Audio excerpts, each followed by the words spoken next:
හිම වගේ. අවුවක් තියෙනවා. බට් වහිනවා.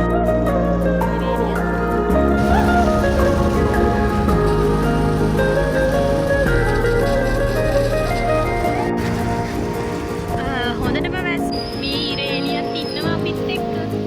බලන්න. හොඳයි. අවුලක් නැහැ. ඉතින් අපි දැන් මේ කස්සට යන්නයි හදන්නේ.